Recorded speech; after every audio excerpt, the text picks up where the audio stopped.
mama. Blues America will be right back. Blues America is supported by Record High Vinyl Store in Phoenix, the place for serious music fans and vinyl collectors to find large quantities of first pressings, limited editions, box sets, audiophile, and vintage catalog, including blues, soul, jazz. They buy, sell, and trade, and offer vinyl cleaning and flattening service. Visit the store, located at 4242 East University Drive in Phoenix, or for more online at recordhighinphoenix.com. Like them on Facebook. Record High in Phoenix. Experience one of the last great record stores. So, I'm a dog, and I just got adopted by this new human guy, and I'm starting to wonder how he got along without me. I mean, okay, something as simple as walking around the block. He's got this leash thing, and he puts me on one end and him on the other, and I'm just taking him around. I think he's afraid of getting lost. Without that leash and me guiding him along, I don't think he'd find his way back home. But it's kind of cute. A person is the best thing to happen to a shelter pet. Be that person. Adopt. Brought to you by the Ad Council and the ShelterPetProject.org.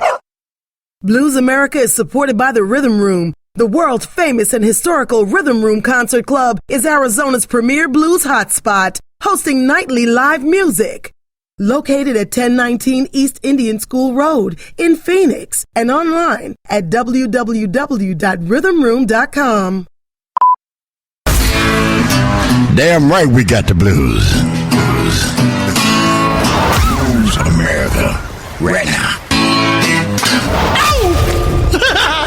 Blues America is supported by the Southwest Musical Arts Foundation.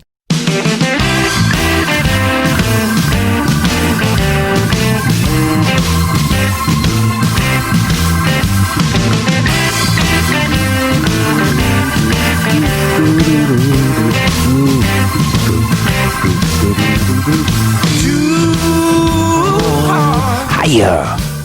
If you just turned this thing on, let me tell you what you're doing. You're listening to Blues America from PRX, Public Radio Exchange.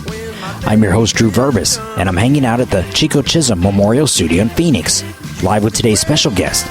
On the studio phone, famed Alligator recording artist, and the 2010 BB King Entertainer of the Year, Tommy Castro.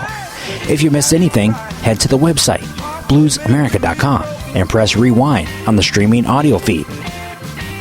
Tommy, take me back to the 90s and tell me about recording your first few albums. What I remember was that we got signed to Blind Pig Records, and we made our first studio album. And it was a really rich time for this kind of music, and we were able to, start touring around the country. We had people interested in booking us all over, and it was really exciting, and we did things like, I remember the producers of a comedy show got a hold of our record, and they wanted a house band, and so they put us on this NBC late night television show came on after Saturday Night Live on Saturday nights, and so we're down in Hollywood. I mean, you got to imagine. I'm like a kid from San Jose, California. I love the blues. I just love, and I got it by going to shows and listening to records. I had no connection to Mississippi or Chicago or Texas or anything like that. I'm just a kid from San Jose, California, and to actually be out there, making a living playing blues, was amazing to me, and it was very exciting times. And so we got that gig with Comedy Showcase, and we're down there in Hollywood, doing these recording these shows, 2 shows a night, laughing our asses off because it's a comedy show. So it was so much fun. I mean, all we did is laugh all night, and we'd hang out with, it was a good group of people that were involved in producing that show, and we'd go out at night and stuff like that. It's going to be one of those nights. I had good intentions when I started out. I just remember one night, they were taking us out to dinner, and we're listening to Elwood Blues House of Blues Radio Hour, and they were featuring our album while we were going, out to dinner with these folks from HBO, and it was just. That's what I remember about those first few releases, is that it was, we felt like, wow, we really didn't expect it to be like this. we didn't expect it to be so, to go so well so soon.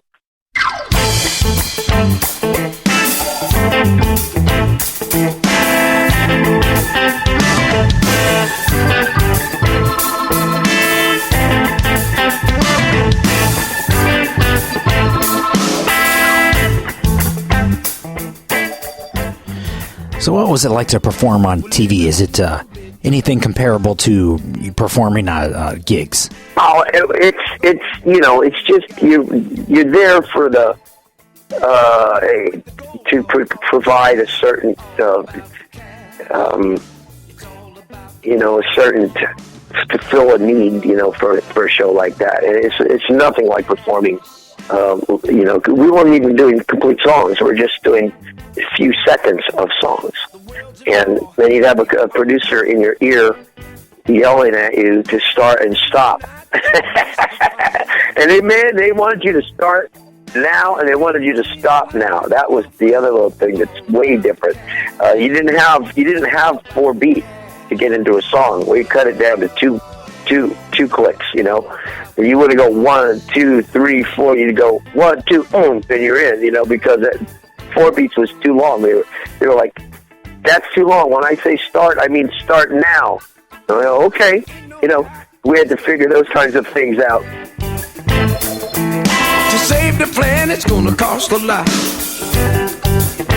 They got the money, but they'd rather not. All about the cash. It's all about the cash. Now, do you have an album that you favor or consider to be the most successful? Well, the most successful album was Right Is Rain, as far as, how many units we sold. But, of course, that was back in the day when people bought, they didn't really have, just before the Internet became really a big part of the music industry. People weren't able to buy things online and listen to things online.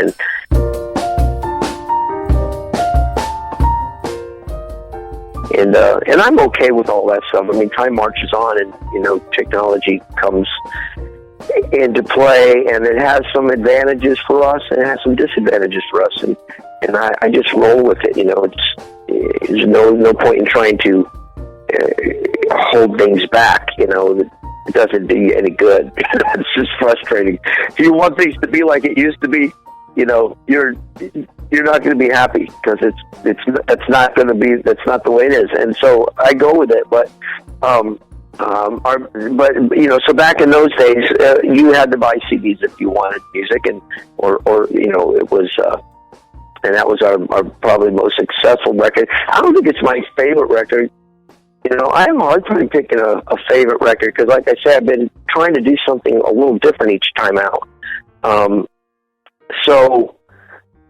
I have things about each of them that I really like. I think that I started getting better at it, though, to be honest with you, when I got to about Soul Shaker.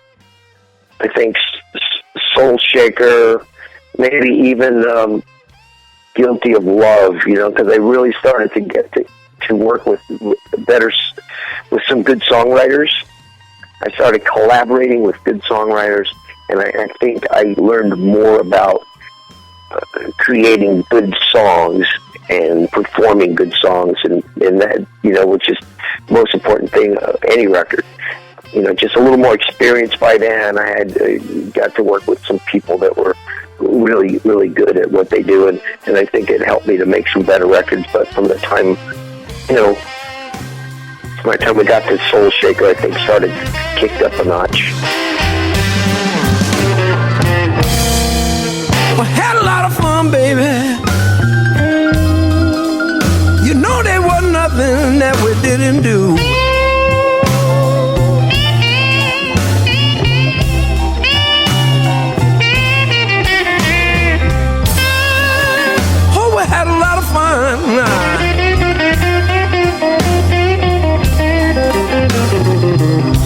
But after a while, it was nothing but the blues.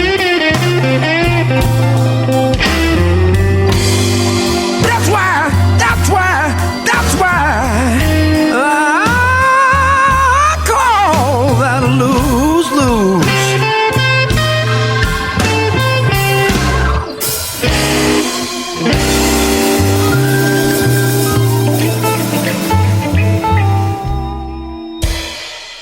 Got a black cat bone and a mojo too.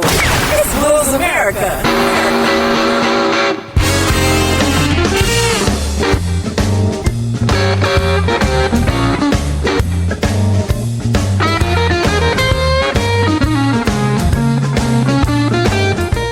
You're listening to Blues America from PRX. I'm your host, Drew Verbis, and I'm speaking with famed bluesman Tommy Castro. Now, Tommy, have you made a perfect record? No. I don't know if that's possible. I don't think, I don't even know, I shouldn't speak for anybody else, but I don't know if there's many perfect albums that exist. There's some really great ones though, and there are so many great ones that what can you say? What's the great? You could never pick what the best record ever was. There's just too many that compete for that title. Now, I find it amazing that you were part of the last recording session for the great John Lee Hooker. Yeah, I find that amazing too, man. Especially while it was happening, and then only a few days later, I mean, really, literally about a week later, he passed away from the day that we recorded with him, and it didn't seem like that was going to happen because he seemed perfectly fine. He was old, but I had this song, and I had this idea that he would be,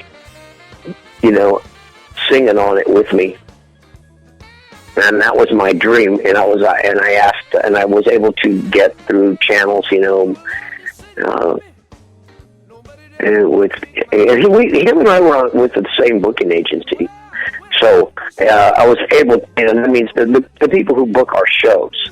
That's all they do. They're not management. They're not involved in record label. They're just the people who book our shows are the same people. Rosebud Agency, great people, and they also managed John Lee Hooker. Mike Kappas was John Lee Hooker's manager. So anyway, all I could do was ask, and they agreed. John agreed to. I guess I should say before that we knew each other and we did shows together. That was the whole point of us being on the same agency, is that we would oftentimes be on the same show. And we met, and he seemed to like me well enough, and we'd sit and talk sometimes, and that was a thrill in itself, And when I got the chance to do this record, I asked if he would be willing to sing on it, and he said he would, and I want to make it easy as possible. So this best part of the story, I guess, is that we went to his house to do it. I took my engineer with me. We had recorded all of our parts. Were done, and I just needed to get his vocal on here. And so, and so we went to his house, and he was dressed in his usual blues outfit, which is, I found out later on from talking to his daughter, Zakia,